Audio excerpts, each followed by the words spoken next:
Bonjour, bienvenue à notre nouveau webinaire sur le stress.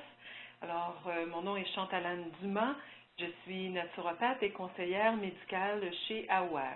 Alors, notre webinaire d'aujourd'hui s'intitule « Comprendre et gérer les effets du stress, les approches naturelles ». Alors, le stress, nous le savons tous, touche notre vie de façon particulière et de plus ou moins grande d'importance ou fréquence selon certaines étapes de notre vie, mais il est très important de comprendre les mécanismes du stress afin de pouvoir y faire face plus adéquatement. Évidemment, il y a certains stress que nous ne pouvons éviter. D'ailleurs, une certaine dose de stress est nécessaire à notre survie, mais il faut, à tout le moins, apprendre à modifier notre réponse face au stress via certaines approches naturelles dont nous allons discuter, mais également certaines plantes que nous appelons des adaptogènes et certaines vitamines. Alors, dans le webinaire d'aujourd'hui, d'abord, nous allons comprendre le stress. Qu'est-ce que le stress? Nous en parlons régulièrement. Telle chose me stresse, j'ai beaucoup de stress dans ma vie, mais qu'est-ce que c'est exactement que ce stress? Nous allons ensuite regarder le mécanisme d'action ou la physiologie du stress, c'est-à-dire comment le stress affecte notre organisme. Ensuite, nous allons voir l'impact du stress chronique, c'est-à-dire le stress qui perdure dans le temps, sur notre cycle hormonal, sur nos hormones endocriniennes. Ensuite, nous allons réviser le rôle et l'impact de l'alimentation, le style de vie, le mode de vie et les options supplémentaires. Et ensuite, nous allons ensemble regarder plus attentivement certaines formulations de plantes, de vitamines que la compagnie AOR offre pour contrer les effets du stress. Alors, qu'est-ce que le stress? Hans Selye, le fameux chercheur québécois, en fait, il faisait ses études et ses recherches à l'université McGill à Montréal, était un endocrinologue finalement dans les années 1930 et c'est lui qui a mis beaucoup de l'avant le rôle et l'impact du stress dans notre organisme. Alors la définition de Selye pour le stress, c'est un changement brutal survenant dans les habitudes d'une personne jusque-là équilibrée et susceptible de déclencher un bouleversement dans sa structure psychique et somatique. Alors, selon Selye, la réponse au stress était une réponse non spécifique. Non spécifique en ce sens qu'elle met en branle une série de mécanismes dans notre organisme et non pas un seul élément en particulier. Alors, selon certains chercheurs, on peut avancer que Selye aurait fait une erreur en ce sens que la réponse au stress est en fait très spécifique. On connaît aujourd'hui le mécanisme exact par lequel la personne réagit au stress. Évidemment, la réponse sera en fonction de chaque individu.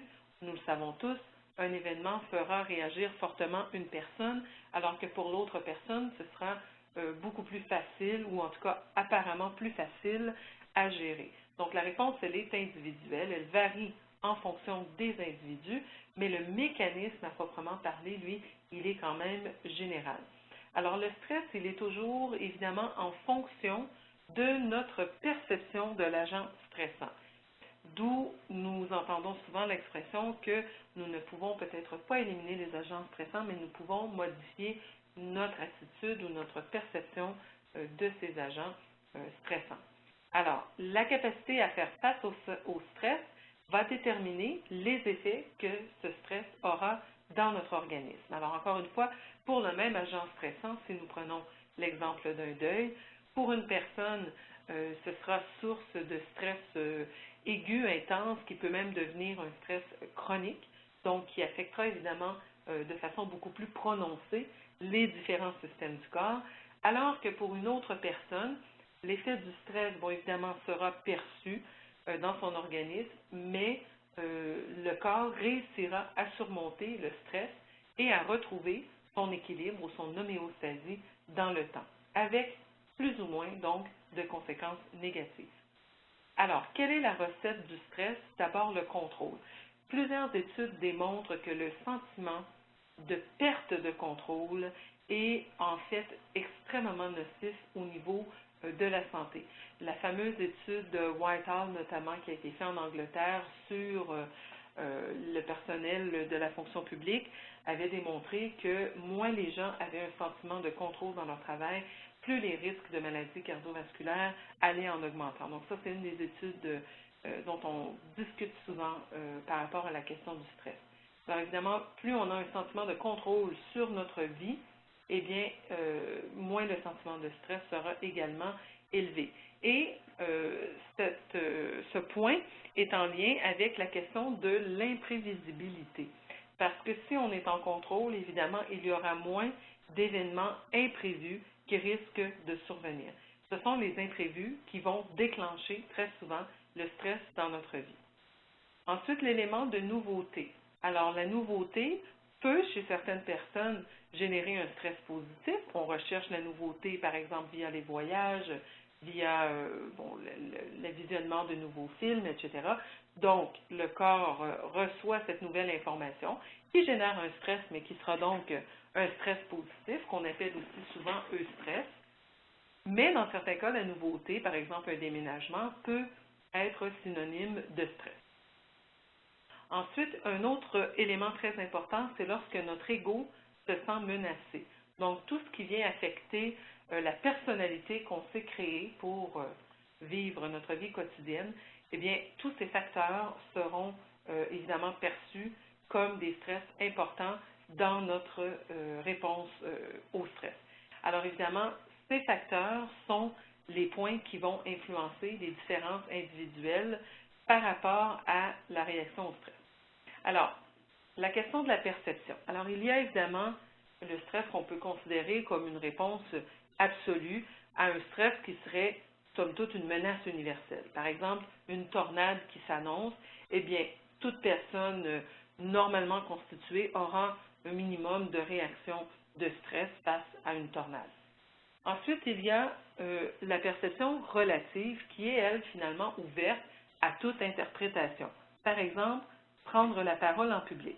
Pour certaines personnes, on peut en perdre le sommeil, on peut avoir des réponses physiologiques aller jusqu'à la production accrue d'urine, par exemple. Alors que pour une autre personne, le fait de s'exprimer en public sera perçu comme un stress positif.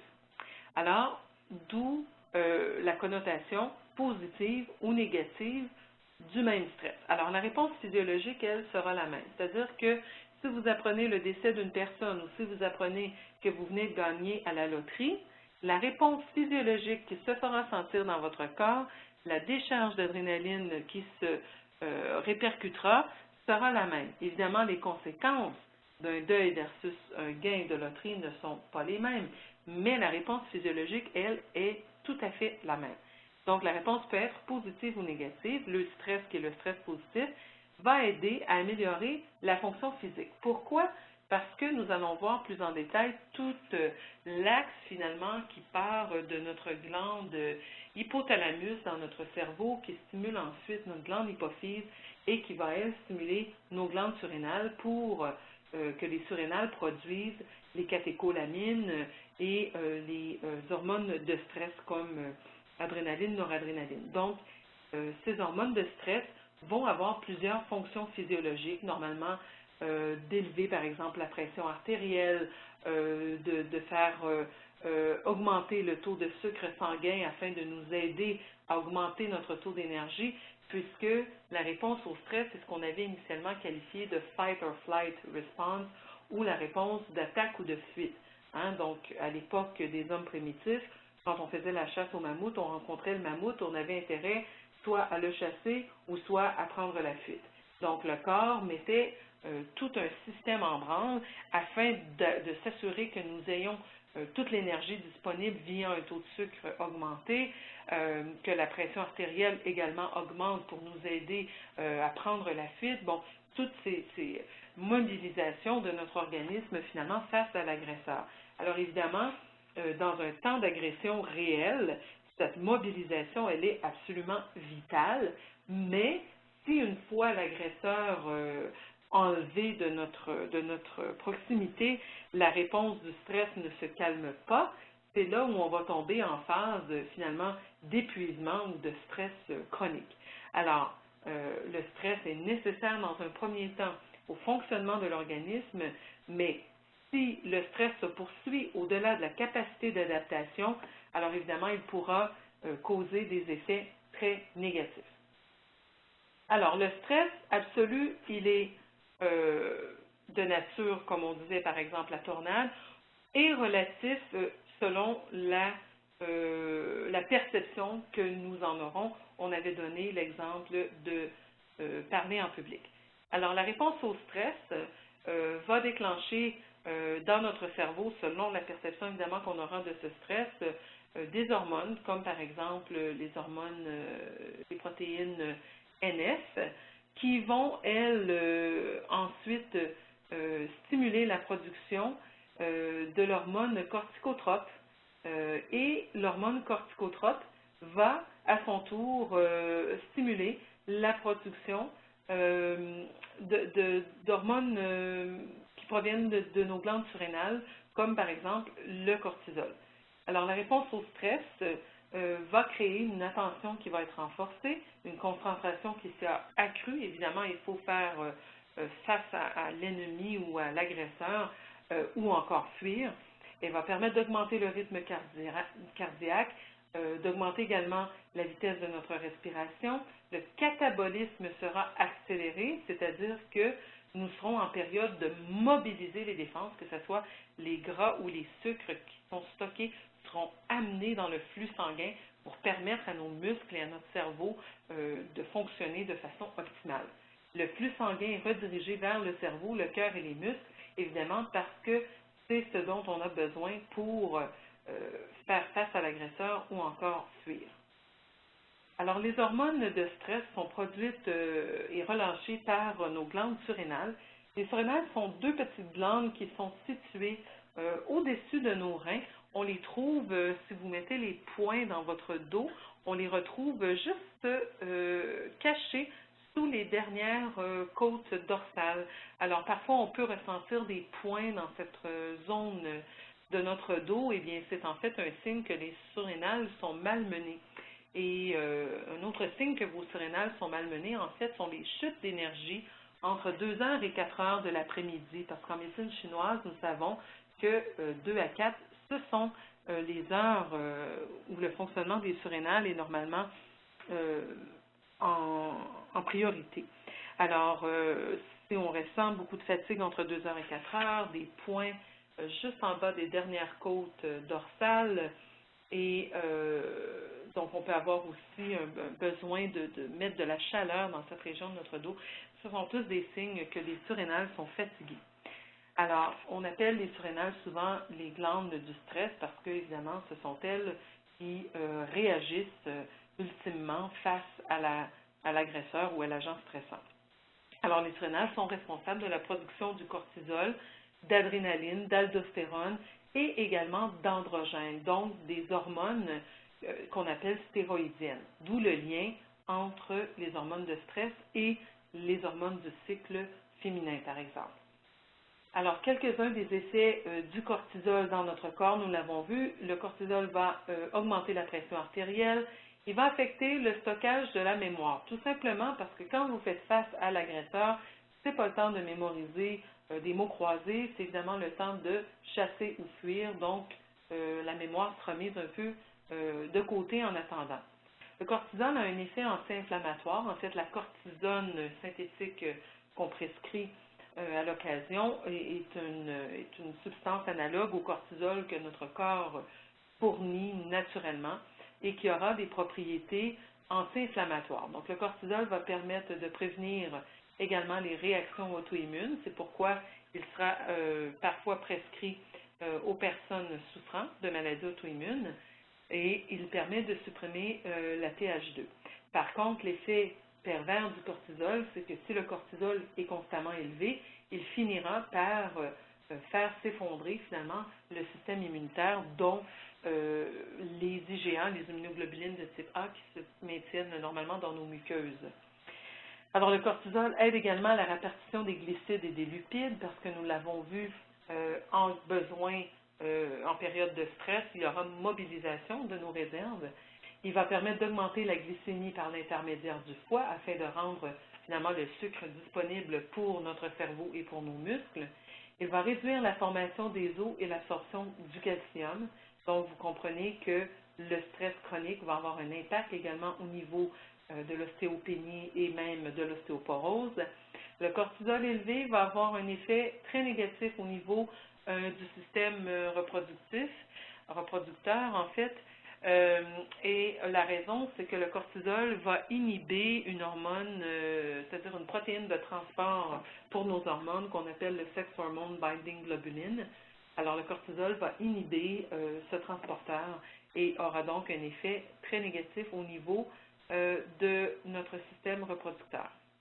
En résumé, donc le cortisol stimule le catabolisme, c'est-à-dire la mobilisation des réserves, pour permettre la réaction de lutte ou de fuite. Alors, quel est le problème? Nous l'avons vu, le cortisol, eh bien, il est essentiel à la vie parce qu'il permet de maintenir notre pression, notre taux de sucre, etc. Par contre, le passage d'un taux élevé qui est de façon aiguë face à l'agresseur à un taux chronique, donc ce que je disais tout à l'heure, lorsque la réponse au stress continue à se manifester même une fois l'agresseur disparu, c'est là où nous avons un problème parce qu'il y aura à ce moment-là une élévation chronique du taux de cortisol, qui est en fait plus un dérèglement du taux de cortisol, et trop de cortisol, évidemment, ce ne sera pas mieux. Donc, la vue d'ensemble, c'est que le stress est la clé pour la survie, mais il consiste en une bonne capacité de s'adapter. Et s'adapter, ça veut dire revenir à un taux normal d'hormones également. Donc, la réponse d'adaptation au stress, c'est ce qu'on appelle l'allostasie. Alors, l'homéostasie, c'est l'équilibre. L'équilibre que le corps retrouve normalement, par exemple, vous sortez dehors par une journée très ensoleillée, vous allez avoir une augmentation de la sudation pour permettre de retrouver une température moyenne. Par contre, si vous vivez constamment dans un climat où la température est plus élevée, votre corps devra s'adapter à ce nouvel élément de votre environnement pour que vous ne soyez pas constamment en état d'adaptation. Alors, chez nous, par exemple, au Canada, lorsqu'il fait froid, c'est-à-dire lorsqu'il fait chaud, vous sortez dehors, vous rentrez au froid à l'intérieur à l'air climatisé, vous êtes en période d'adaptation et c'est souvent là que les gens vont attraper des rhumes, etc., si les glandes surrénales sont déjà fatiguées parce que leur capacité d'adaptation ne sera pas très bonne. Alors, l'allostasie, ça fait référence, en fait, lorsque votre corps doit s'adapter maintenant à une nouvelle situation qui était initialement prévue comme un agent de stress. Donc, l'allostasie est la capacité qu'a notre organisme à s'adapter à un nouvel état en réponse à un stress environnemental. Alors, l'exposition chronique au stress va provoquer une nouvelle forme de normalité pour les fonctions corporelles. Un exemple de ça qu'on peut penser ou mentionner serait par exemple les gens qui vivent durant un état de guerre civile. Alors, dans un premier temps, la guerre sera perçue évidemment comme un stress intense à chaque fois qu'il y aura des bruits de fusils ou de mitraillettes, l'organisme va sursauter et à un moment donné, comme le corps ne peut pas être constamment sollicité de cette façon, il y aura une adaptation à cette nouvelle réalité et la personne vivra relativement bien dans ce nouveau milieu. C'est-à-dire que ce sera devenu la nouvelle normalité de vivre avec ce type de bruit et ce taux de stress. Évidemment, les effets sur le corps n'en seront pas moins importants ou perçus, mais ce sera donc la nouvelle forme de normalité ou ce qu'on appelle l'allostasie. Alors, le corps va aller en s'adaptant à une demande croissante jusqu'au moment où, évidemment, il atteindra sa phase d'épuisement. Donc, dans un premier temps, la réponse du stress survient en 3 phases. Il y a la phase d'alarme lorsque le stress est initialement perçu par l'organisme. Ensuite, il y aura la phase de résistance où le corps va mobiliser toutes ses réserves pour faire face à l'agresseur ou fuir l'agresseur. Et éventuellement, si il n'y a pas de fuite ou de combat et que l'agression persiste ou encore que le sentiment d'agression persiste, le corps finira par atteindre un état d'épuisement, ce qu'on appelle communément le burn-out. Alors, la première étape ou la réaction d'alarme. Par exemple, pensons à un accident de voiture ou à donner un discours en public ou à une activité physique. L'activité physique, même si elle est à plusieurs niveaux très bénéfique à la santé, il faut savoir que l'activité physique est quand même perçue comme un stress pour l'organisme parce qu'elle mobilise les défenses de l'organisme. Alors, la bonne nouvelle, c'est que se préparer pour l'action augmente la fonction des systèmes vitaux. Évidemment, on l'a vu, ça va avoir un impact sur la pression artérielle, sur le taux de sucre, etc. Et une fois que le stress a disparu, normalement, le corps va lentement revenir à un fonctionnement normal. Par contre, que doit-on faire si les agents de stress continuent et deviennent chroniques?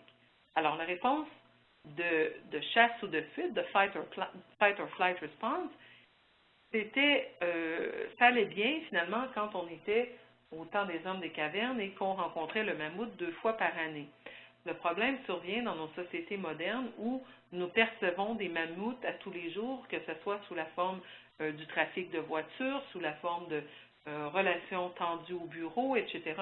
Donc, nous vivons constamment dans cet état de chasse ou de fuite par rapport aux agresseurs.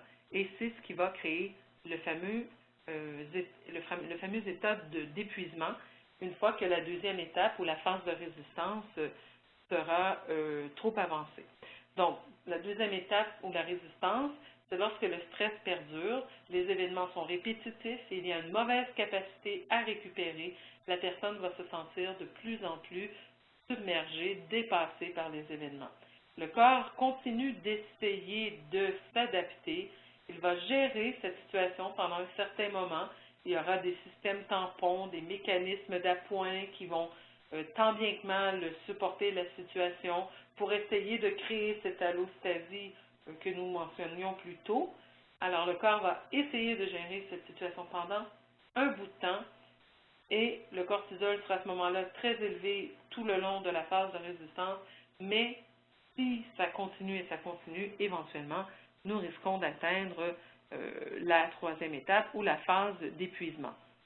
Donc, la capacité à s'adapter face à cet agresseur potentiel, évidemment, c'est cette capacité d'adaptation qui va différer d'un individu à l'autre. Alors, normalement, une réponse adéquate aura un début et une fin dans le temps. Dans le cas du stress chronique, il y aura ce qu'on appelle le manque d'adaptation. Donc, on voit sur le deuxième graphique qu'au lieu d'avoir un pic élevé, les pics s'en vont en diminuant parce que la personne s'en va tranquillement vers la troisième étape ou la phase d'épuisement. Alors, dans la phase d'épuisement, évidemment, il y a une diminution de la fonction des glandes surrénales, c'est ce qu'on appelle communément la fatigue des surrénales ou fatigue surrénalienne, ou encore l'hypoadrénalisme, mais subclinique. Il faut savoir qu'en médecine conventionnelle, l'épuisement des surrénales n'est pas tellement une question dont on discute. Alors, c'est pourquoi nous parlons plutôt d'hypoadrénalisme subclinique. Évidemment, les personnes dont les surrénales ne fonctionnent presque plus ou plus du tout vont être atteintes de ce que nous appelons la maladie de Cushing, qui, elle, est évidemment cataloguée, répertoriée en médecine conventionnelle. Mais lorsque nous parlons de fatigue des surrénales, il s'agit d'un état subclinique d'hypoadrénalisme. Donc, c'est ce qui a été, par contre, nommé en tant que syndrome de fatigue chronique. Donc, une panoplie de symptômes qu'on regroupe sous cette grande ombrelle que nous appelons la fatigue chronique. Alors, ce qui se passe dans un cas d'épuisement des surrénales, c'est évidemment la fameuse fonction hypothalamo-hypophyso-surrénalienne qui va être déréglée, parce que il y a constamment une surproduction des hormones de stress et une rétroaction négative au cerveau pour aviser qu'on est toujours face à l'agresseur et puis on rentre dans une espèce de cercle vicieux jusqu'à épuisement des glandes surrénales et donc c'est ce qu'on appelle la phase de burn-out. Alors, ce fameux stress chronique va entraîner un dysfonctionnement de nombreux autres systèmes de l'organisme, notamment du système hormonal, du système immunitaire et du système digestif. Alors, en phase de résistance, qu'est-ce qui se passe versus en phase d'épuisement? La pression artérielle, dans un premier temps, sera élevée et puis elle sera abaissée en phase d'épuisement. C'est ce qu'on appelle la pression allostatique dans notre cas. Alors, souvent, les naturopathes vont valider la pression artérielle de la personne qui est assise et lorsque la personne se lève, normalement, l'adrénaline devrait faire élever légèrement la tension artérielle. Lorsque les surrénales sont épuisées et qu'elles n'arrivent plus à faire cette petite production accrue d'adrénaline, la pression artérielle debout sera la même ou peut parfois même chuter par rapport à la pression artérielle assise. Ensuite, le poids corporel, il y a une obésité de type très caractéristique que nous appelons finalement la graisse tronculaire, c'est-à-dire que la personne va accumuler beaucoup de poids, mais vraiment au niveau du ventre. Et en phase d'épuisement, évidemment, la formation des muscles sera beaucoup plus difficile parce que sous l'action du cortisol, nous l'avons vu, le corps tend à mobiliser ses ressources et non pas à stocker. Donc, c'est une action catabolique et non pas anabolique. La pilosité va augmenter dans un premier temps, mais en phase d'épuisement, il y aura une diminution de la pilosité faciale et corporelle. Au niveau musculo-squelettique, nous pourrions développer l'ostéoporose parce que le cortisol élevé est antagonisme d'une bonne calcification, mais en phase d'épuisement, puisque le cortisol va chuter, à ce moment-là, on pourrait développer des maladies inflammatoires auto-immunes telles que l'arthrite rhumatoïde.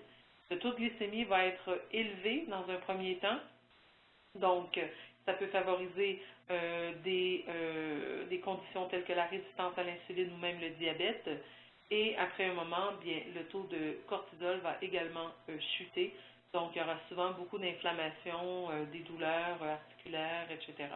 Au niveau de la peau, on peut retrouver de l'acné durant la phase de résistance et la peau deviendra sèche en phase d'épuisement. La transpiration et les sécrétions seront très excessives dans un premier temps, mais beaucoup plus légères en phase d'épuisement. Et le cholestérol, lui, en phase de résistance au stress, nous aurons souvent un taux de triglycérides qui sera très élevé. Et en phase d'épuisement, eh bien, le cholestérol va également chuter. Et comme le cholestérol va servir de précurseur à la production de différentes hormones stéroïdiennes comme les œstrogènes, la progestérone, eh bien, le taux de cholestérol abaissé en raison d'un stress chronique aura des conséquences donc négatives sur tout le système hormonal endocrinien. Alors, trop d'une bonne chose peut nuire, évidemment, nous l'avons vu, les glucocorticoïdes et les catécholamines, donc adrénaline, noradrénaline, possèdent des effets positifs, comme le maintien de la glycémie, le maintien de la pression artérielle, etc., mais également négatifs sur notre organisme. Alors, c'est comme dans une courbe de Bell, nous voyons que le taux de cortisol doit être optimal. Trop peu de cortisol a un effet négatif, trop peu d'hormones glucocorticoïdes également, mais trop de ces hormones aura des effets évidemment très négatifs, surtout si nous les avons de façon chronique. À court terme, évidemment, ces hormones sont essentielles pour une bonne adaptation, un maintien de l'homéostasie et la survie de l'organisme, mais le taux de cortisol chroniquement élevé ou inférieur à la moyenne peut entraîner de très nombreuses maladies. Donc, par exemple, au niveau cardiovasculaire, si la pression est trop élevée trop longtemps, ça peut entraîner des maladies cardiovasculaires. Le cortisol élevé, nous l'avons vu, fait augmenter la glycémie au niveau du sang, donc va entraîner une résistance à l'insuline qui, elle, pourra dégénérer en diabète ou en obésité. Le cortisol élevé va réduire la formation des os et l'absorption du calcium, donc il peut entraîner l'ostéoporose. Il peut également aider à la répartition des glucides et des lipides, c'est-à-dire les amener au niveau sanguin pour les mobiliser, ce qui pourrait éventuellement dégénérer en obésité. Au niveau du système immunitaire, on verra l'apparition d'infections, par exemple, et ça peut aussi influencer le développement de la maladie d'Alzheimer parce que, évidemment, nous l'avons vu, ça affecte le stockage de la mémoire. Ensuite, les problèmes de santé reliés au stress chronique, bon, les douleurs chroniques, les maladies cardiaques, le diabète, problèmes digestifs, troubles du sommeil, lien avec le stress, extrêmement important, la dépression, la perte de mémoire, l'obésité, les problèmes de peau, les maladies auto-immunes, ainsi qu'une immunosuppression. Alors, l'impact du stress, nous allons voir quelques exemples pratiques, notamment au niveau de l'excès de poids. Donc, le stress et l'obésité. Le cortisol augmente la disponibilité de l'énergie via l'augmentation de notre taux de sucre sanguin ou notre taux de glycémie. Alors, le style de vie moderne, à cause du manque d'exercice, par exemple, va exacerber cette situation parce qu'on augmente le taux de sucre sanguin pour que le corps puisse faire face à l'agresseur, mais comme l'agresseur est là au quotidien, donc c'est pour ça qu'on voit l'image d'un grizzly versus le patron au quotidien, eh bien, cet apport accru de sucre qui ne sera pas utilisé parce que finalement nous n'allons pas ni fuir ni chasser l'agresseur, eh bien, ça va entraîner un problème de fluctuation de la glycémie lorsque le stress sera installé de façon chronique. Alors, ça peut amener des choses comme des fringales, consommation de calories plus élevées parce que quand le taux de chute, quand le taux de sucre chute, nous avons tendance à vouloir aller vers des aliments sucrés ou le café qui vont aider à remonter le taux de sucre. Alors, cet excès de calories sera stocké sous forme de graisse et typiquement, ça sera stocké dans la région abdominale.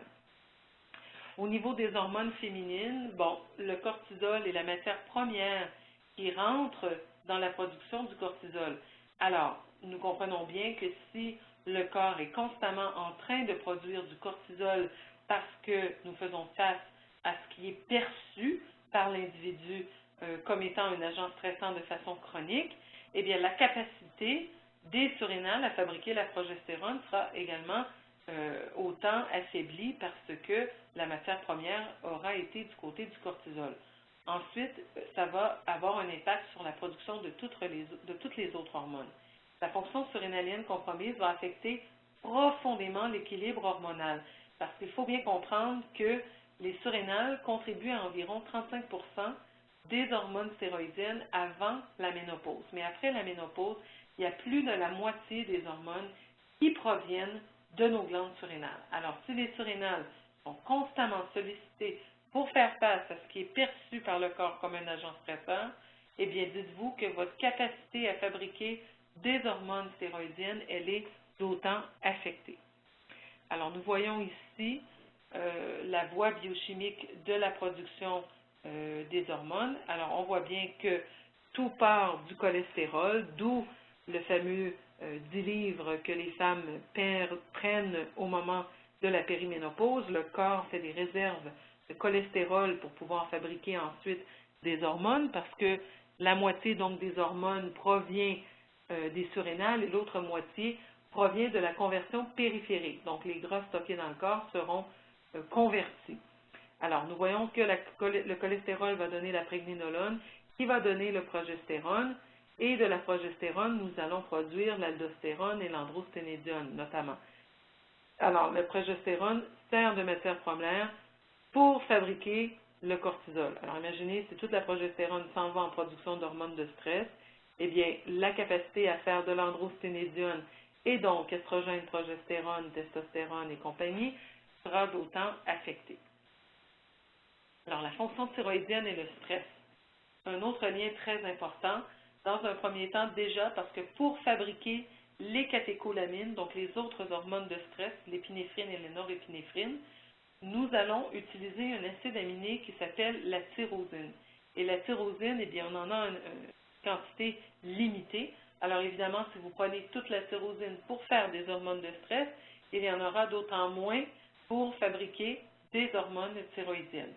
L'autre point important, c'est que le stress élevé va avoir un impact au niveau de la conversion des hormones thyroïdiennes. C'est-à-dire que le taux de cortisol qui est élevé de façon chronique va affecter négativement la conversion de la T4 en T3.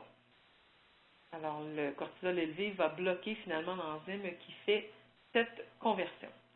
Alors, comment allons-nous gérer le stress de façon positive? Alors, Le stress, en tant qu'énergie négative, va s'opposer à l'énergie positive qui, elle, est active et passive. Alors évidemment, les gens qui vivent dans un état de stress chronique sont habituellement pas très positifs, ou en tout cas ne sont pas perçus comme étant des personnes positives par leur entourage. Le yoga et la méditation sont deux approches intéressantes qui vont permettre de réduire le taux de cortisol. Alors, dans une étude qui avait été effectuée chez des femmes ayant survécu à un cancer du sein, nous avons vu l'impact positif du yoga et de la méditation. Et dans une autre étude, on a démontré que 30 minutes par jour de yoga ou de méditation permet de réduire les déficiences immunitaires. Le rire également réduit les catécholamines. Donc, la personne qui est bien connue pour ses études à ce sujet, c'est le docteur Norman Cousin, qui s'est lui-même guéri de certaines affections par la thérapie par le rire. Donc, vraiment, le rire, c'est très important, très bon pour votre santé, en plus évidemment d'être agréable. La colère, par contre, augmente le stress ainsi que le risque de maladies cardiovasculaires. Les autres approches qui pourraient être intéressantes, pensons à la danse, à la musique et au sexe. Le sexe va permettre de produire des endorphines qui vont avoir un effet, nous le savons, calmant, relaxant et qui va donc être un effet antagoniste aux catécholamines. Alors, pour aider l'organisme à s'adapter ou à augmenter la phase de résistance, la deuxième phase, nous pouvons avoir recours également aux plantes qu'on nomme plantes adaptogènes. Ces plantes vont aider à supporter la production d'hormones ainsi que le métabolisme en général. Les adaptogènes sont utilisés depuis longtemps en médecine traditionnelle ainsi qu'en naturopathie. Alors, les caractéristiques des plantes adaptogènes, c'est d'augmenter la phase de résistance de l'hôte à divers agents stresseurs, qu'ils soient d'origine physique, chimique ou biologique. Les adaptogènes vont agir également comme agents stabilisants ou normalisateurs d'une façon générale. Un exemple bien connu de plante adaptogène, c'est le Panax ginsan, ou communément appelé le ginsan. Une autre plante qu'on apprend à connaître de plus en plus et qu'on aime beaucoup, c'est le Witania somnifera ou ashwagandha de son petit nom, qui est parfois surnommé le ginsan indien. En fait, ce n'est pas une plante qui fait partie de la famille des ginsans, étant donné que c'est une plante adaptogène comme le ginsan. Parfois, on va le qualifier de ginsan indien. Donc, l'ashwagandha, dans une étude sur les animaux, elle a permis de contrer plusieurs des effets biologiques négatifs du stress sévère, y compris les altérations dans le taux de glycémie, du poids des surrénales, parce qu'on sait que des surrénales qui seront épuisées pourront être à ce moment-là atrophiées, et également du taux de cortisol. L'ashwagandha permet de réduire la phase d'alarme du système nerveux. Elle a une action antidépressive et anxiolytique. Alors, permettre de réduire la phase d'alarme va être intéressant, c'est de dire que face au même stress, la personne va réagir de façon moins intense. Donc, également, l'ashwagandha permet de réduire le taux de cortisol. Alors, chez AOR, vous avez deux choix de produits à base d'ashwagandha. L'ashwagandha est la plante qu'on va souvent recommander dans les états que nous appelons en anglais « tired but wired » ou « au bout du rouleau et fatigué ». C'est-à-dire que les personnes sont épuisées, mais ne parviennent quand même pas à trouver le sommeil tellement elles sont épuisées. Alors, dans ce cas-là, l'ashwagandha, c'est vraiment la bonne plante à prescrire. Alors, dans le produit Ganda 600, vous avez 600 mg d'ashwagandha par capsule. C'est un produit qui est très sécuritaire. Ensuite, les autres avantages associés à la prise d'ashwagandha, c'est de prévenir l'activation et la suppression du système immunitaire. Donc, ça normalise le système immunitaire. Ça, c'est intéressant pour les personnes qui attrapent tout. Hein? Vous savez, des gens là, qui, en raison du stress, sont toujours malades, épuisés. L'ashwagandha va être très intéressant à ce niveau-là. Ça va permettre d'augmenter la sécrétion d'hormones thyroïdiennes. On l'a vu dans les cas de stress chronique, les hormones thyroïdiennes vont être affectées. Eh bien, l'ashwagandha va permettre de pallier à ce problème-là. L'ashwagandha a un impact positif également au niveau de la mémoire. Et nous avons l'ashwagandha dans un deuxième produit qui est combiné à l'oxyde nitrique qu'on appelle le NOx. Donc, ce produit-là s'appelle le Rejuvenox. Et dans ce cas-ci, c'est un dosage de 150 mg par capsule, mais par contre, l'effet combiné de l'oxyde nitrique et du NOx va avoir des avantages très importants au niveau du système nerveux. La deuxième plante que nous allons regarder est le Rhodiola rosea ou Rhodiola de son petit nom. Le Rhodiola est une plante qui aide à améliorer la capacité physique et mentale de notre organisme, toujours face au stress. Il aide à équilibrer les effets de l'anxiété, de la dépression et du taux de glycémie. Le Rhodiola va permettre d'améliorer la concentration, de diminuer la fatigue liée au stress et le cortisol salivaire comparé au groupe placebo. Vous savez que le cortisol, une des bonnes façons de le mesurer, c'est finalement au niveau de la salive, puisqu'au niveau sanguin, vous avez environ que 5% des hormones qui seront libres au niveau sanguin. Donc, au niveau de la salive, c'est beaucoup plus stable. On peut faire un panel qu'on appelle de cortisol. Donc, on fait 4 prélèvements de cortisol durant la journée.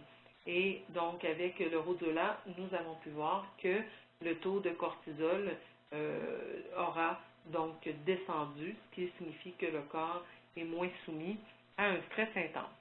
Alors, chez Aware, vous avez encore ici le choix de 2 produits qui contiennent le Rhodiola. Vous avez le Rhodiola rosea en capsule de 340, c'est-à-dire en 170 mg. On recommande 2 capsules pour 340 mg.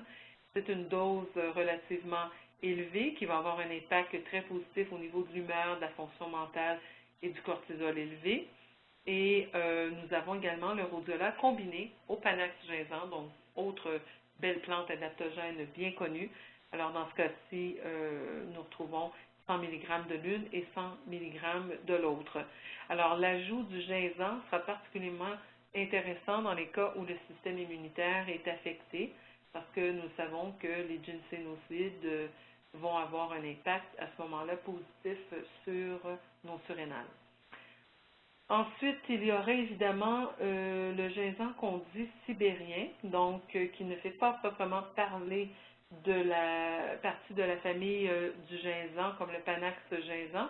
Donc, le ginsan sibérien qui est en fait l'Eleutherococcus santicosus.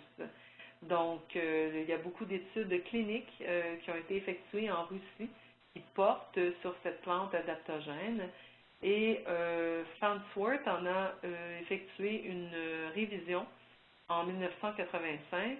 Alors, il a vu que sur des études effectuées sur 2100 sujets humains, finalement, ont permis de valider que le ginsan sibérien ou l'Eleutherococcus permettait d'augmenter la capacité d'adaptation à des conditions physiques défavorables, comme par exemple le travail de nuit, le froid, les stress prolongés, permet d'améliorer les performances mentales, permet d'améliorer la qualité de travail en situation de stress. Donc, le ginsan sibérien avait également permis de réduire la fréquence cardiaque et la pression artérielle en situation de stress. Une autre plante intéressante pour agir au niveau du stress, c'est la réglisse ou Glycyrrhiza glabra. L'extrait de réglisse va avoir une légère activité de type glucocorticoïde, c'est-à-dire qu'elle aura la capacité de se lier à certains récepteurs et d'agir dans le corps comme le cortisol. Donc évidemment, ce n'est pas une plante qu'on va donner en période d'adaptation, puisque le corps en produit déjà trop à ce moment-là, mais plutôt en période d'épuisement, où là, on va retrouver la pression artérielle diminuer, bon, les battements cardiaques et tout ça, donc pour aider à relever finalement de la phase d'épuisement. Alors, il y a une mise en garde concernant la réglisse par rapport à la pression artérienne qui est élevée, puisque, nous l'avons dit, la réglisse aura une activité de type minéralo-corticoïde, donc elle va agir dans le corps comme le feraient les hormones corticocorticoïdes. Donc, les éléments constitutifs, ça, c'est selon moi une partie absolument cruciale. Donc, les nutriments jouent un rôle essentiel dans le fonctionnement optimal des glandes surrénales et de la fabrication des hormones. De grandes quantités sont requises et nécessaires pour lutter contre le stress et nous pensons notamment à la vitamine C et aux vitamines du groupe B, particulièrement la vitamine B5 ou acide pantothénique, également la vitamine B6. Alors, plus le corps sera soumis à un stress prolongé et devra fabriquer des hormones de stress, eh bien, la demande en vitamine B5, en vitamine C, en magnésium, en vitamine B6, ce sera une demande très accrue qui fera que nous pourrons, à plus ou moins long terme, épuiser nos réserves. Vous savez, les vitamines B et les vitamines C sont des vitamines hydrosolubles, donc nous devons en avoir un apport constant à tous les jours. On ne fait pas de réserve de ces vitamines. Alors, c'est vraiment important de les prendre sur une base régulière. Alors, il y a ici un résumé des différentes vitamines du groupe B et de leur lien par rapport au stress. Et selon moi, c'est vraiment, comme je le disais, crucial. Je commence personnellement dans ma pratique toujours par inclure un complexe B ou encore la multivitamine qu'on a chez Aware qui s'appelle OrthoCore et qui contient les vitamines B, encore là, sur leur bonne forme biodisponible, afin de supporter, donc d'un point de vue nutritionnel, les glandes surrénales et l'organisme d'une façon générale.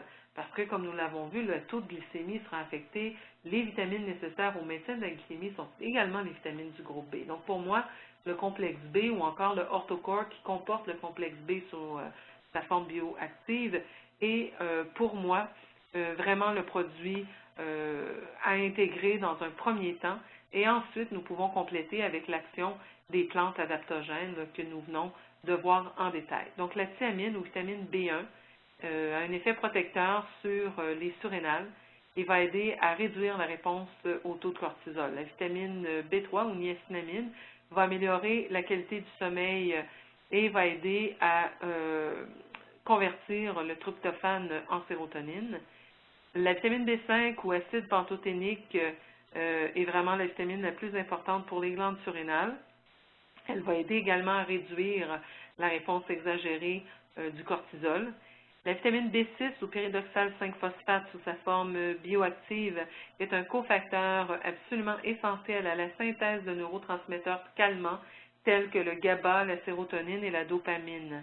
La méthylcobalamine ou vitamine B12 va aider à faire un reset ou à relancer votre rythme circadien afin d'améliorer la qualité du sommeil et de normaliser les pics de cortisol. La vitamine B9 ou l'acide folique ou sous sa forme bioactive telle que nous la retrouvons dans les produits d'Aware, soit le 5-méthyltétrahydrafolate, va aider à régénérer le BH4 qui est essentiel pour la formation des neurotransmetteurs calmants et également excitants. Donc, on voit ici le rôle des vitamines B. Également, il faut penser que les B sont nécessaires à l'utilisation des sucres et des gras. L'OrthoAdapt est un autre produit que vous pouvez retrouver chez Aware qui est très intéressant. C'est le seul produit de la gamme d'Aware qui contient de l'extrait de glande surrénale. Nous avons dans ce cas-ci le tissu surrénalien, mais également le cortex dans des quantités vraiment thérapeutiques, donc 250 et 200 mg. La vitamine C et l'acide pantothénique qui sont donc les deux nutriments essentiels de nos surrénales. Et on retrouve l'extrait de surrénal combiné à l'extrait de réglisse, à l'extrait de gingembre sibérien, à l'extrait de rhodiola et d'ashwagandha. Donc, une excellente formulation qui va aider vraiment le corps à faire face dans un premier temps au stress, mais également à se remettre d'un stress chronique là, après une phase d'épuisement. Alors, cette formule OrthoAdapt existe également en formulation végétarienne. Alors, vous avez à ce moment-là les mêmes vitamines et les mêmes adaptogènes, mais sans l'ajout de tissu surrénalien. Cependant, dans mon expérience clinique, je dois dire que le fait d'avoir l'extrait de surrénal va aider énormément à la régénération des glandes surrénales. L'impact au niveau des tests que nous faisons est vraiment supérieur avec l'extrait de surrénal. Donc, au niveau alimentaire, il faut faire absolument attention à tout ce qui est sucre raffiné. À chaque fois que vous avez un pic de sucre qui sera suivi donc par une décharge d'insuline et un taux inférieur de sucre, c'est vos glandes surrénales via la production de catécholamine, d'adrénaline, qui va aider à remonter le taux de sucre.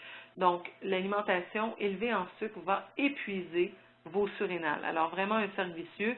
Quand on est épuisé, on cherche souvent les sucres rapides ou la caféine, mais ces deux substances auront un effet vraiment négatif sur les surrénales. Très important d'aller chercher 6 à 8 portions de légumes de toutes sortes à tous les jours pour leurs propriétés antioxydantes, pour le magnésium, pour également l'acide folique notamment. Il faut avoir des repas équilibrés qui vont aider à limiter les pics de taux de glycémie, donc une alimentation idéalement comportant 5 petits repas par jour. Il faudra avoir des glucides mais complexes, c'est-à-dire des céréales entières, des protéines et des lipides de bonne qualité à chaque repas.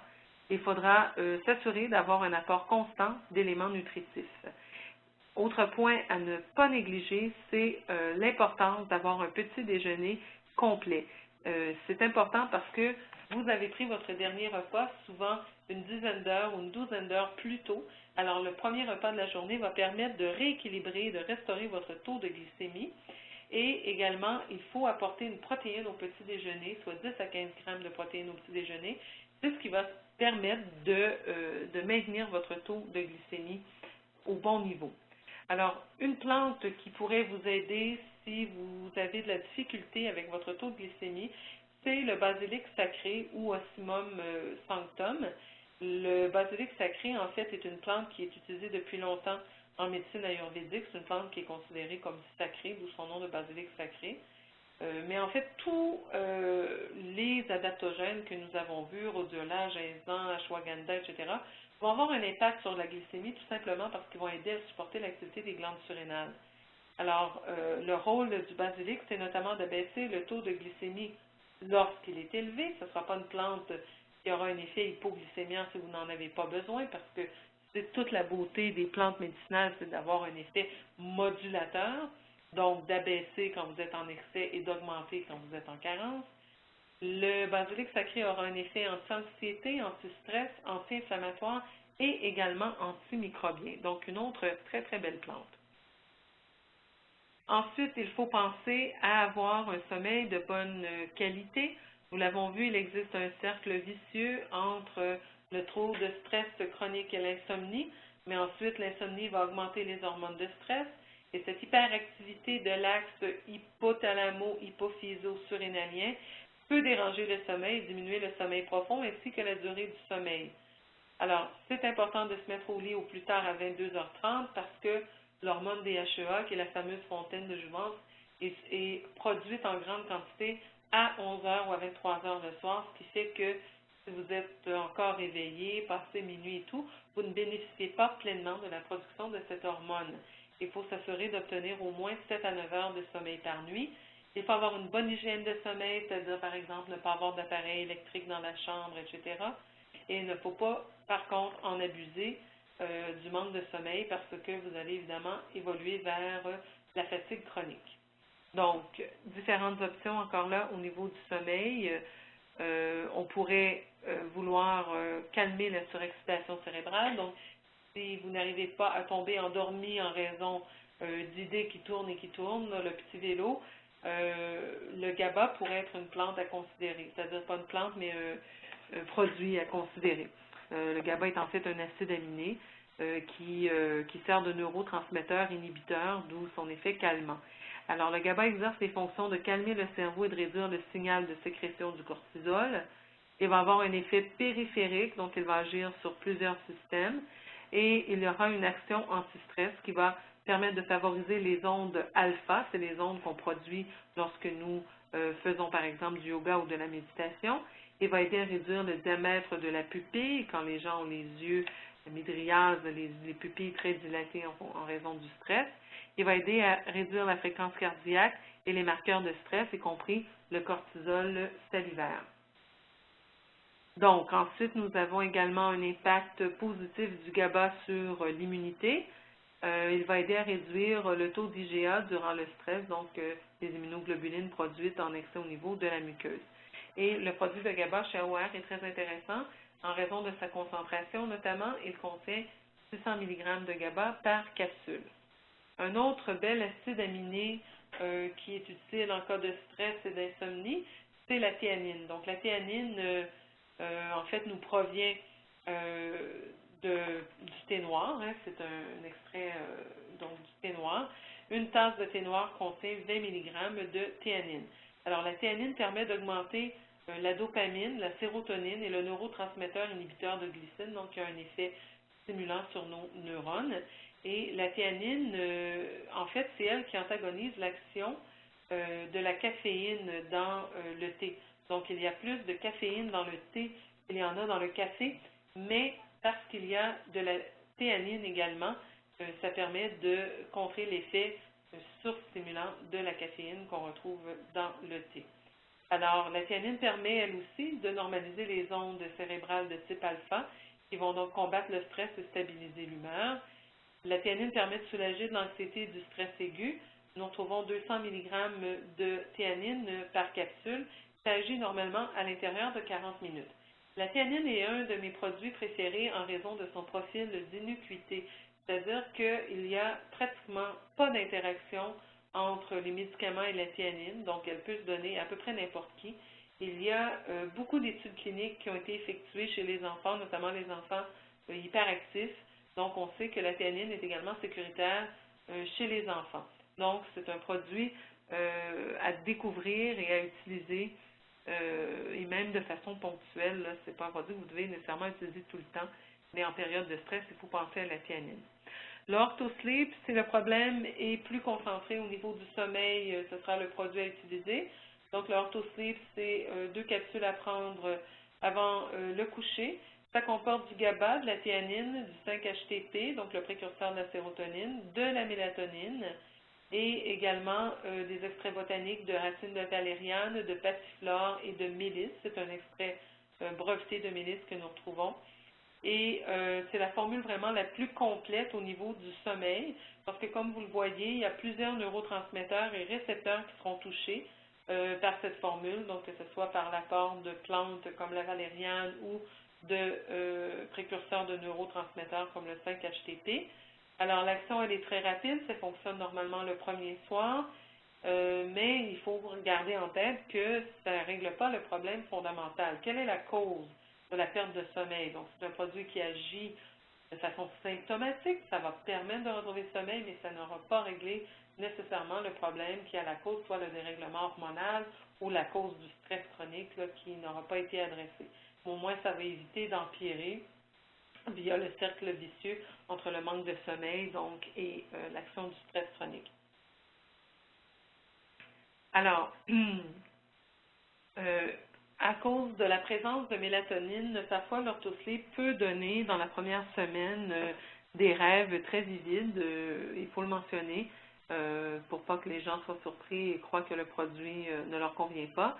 Et c'est important également de ne pas le combiner avec d'autres médicaments qui auraient la même visée, c'est-à-dire d'autres médicaments pour le sommeil ou encore des médicaments anxiolytiques ou antidépresseurs, parce que c'est une formule quand même très complète et il y aurait des risques d'interaction. Alors, dans la phase de résistance qui est affaiblie, donc quand les gens ont de la difficulté à faire face au stress chronique, les symptômes seront notamment de l'insomnie, de l'anxiété, de la difficulté à perdre du poids, un rythme cardiaque élevé, une pression artérielle également élevée. Alors, les produits qu'on pourrait suggérer durant la journée, ce serait par exemple la théanine, parce que la théanine va induire les ondes alpha, mais n'aura pas du tout d'effet sur le sommeil. Donc, la personne va rester avec toute sa vigilance. Alors, même elle aura les pensées plus claires avec la théanine. Donc, on pourrait recommander de la théanine. On pourrait également recommander le basilic sacré. Le soir au coucher, on pourrait y aller avec des produits un peu plus calmants, comme par exemple le GABA ou encore l'ashwagandha qu'on retrouve seul ou avec l'oxyde nitrique dans le produit Rejuvenox. On pourrait, lors de la phase d'épuisement, donc lorsque le stress est rendu bien installé et chronique chez la personne et qu'on retrouve des symptômes comme fatigue, insomnie, douleur musculaire, hypoglycémie, fringale de sel, fringale de sucrerie, étourdissement, syndrome prémenstruel, la baisse de la pression artérielle, etc. Là, à ce moment-là, on pourrait aller avec le ortho-adapt pour aider vraiment à remonter les surrénales. On pourrait combiner tout ça avec le rhodiola et évidemment le complexe B. Mais le complexe B, pour moi, comme je vous le disais, c'est le premier produit à introduire, donc je l'aurais mis déjà en prévention. Donc, ces produits vont aider à renforcer la capacité de faire face au stress, à améliorer la performance énergétique et on peut les utiliser à titre préventif. Alors, en résumé, il est important d'identifier les agents stresseurs puisque le but serait évidemment de réduire ces agents stresseurs, de les recadrer, voire de les retirer. Deuxièmement, du côté alimentaire, il faut faire attention aux sucres raffinés et aux glucides. Il faut avoir une alimentation riche en nutriments et en fibres et s'assurer de la bonne qualité des matières grasses et des protéines. Il faut essayer de viser 20 minutes d'exercice physique par jour. On pourrait combiner avec du yoga ou des arts martiaux. Essayer d'atteindre 8 heures de sommeil de façon optimale. Également maintenir un niveau optimal des nutriments, donc complexe B, particulièrement la B5, la vitamine C, le magnésium, la vitamine D. Et les suppléments qu'on pourrait rajouter pour l'équilibre hormonal sont les plantes adaptogènes. On pourrait soutenir les neurotransmetteurs au niveau du cerveau. L'immunité, le sommeil sont les facteurs majeurs de cet équilibre. Alors voilà, ça complète notre webinaire pour le stress et les façons naturelles de le gérer et d'y faire face. J'espère que l'information vous a été utile. Si vous avez des questions, je vous rappelle que vous pouvez toujours communiquer directement avec moi à seduma@aware.ca ou vous pouvez aussi rejoindre notre équipe technique ou visiter le site web www.aware.ca.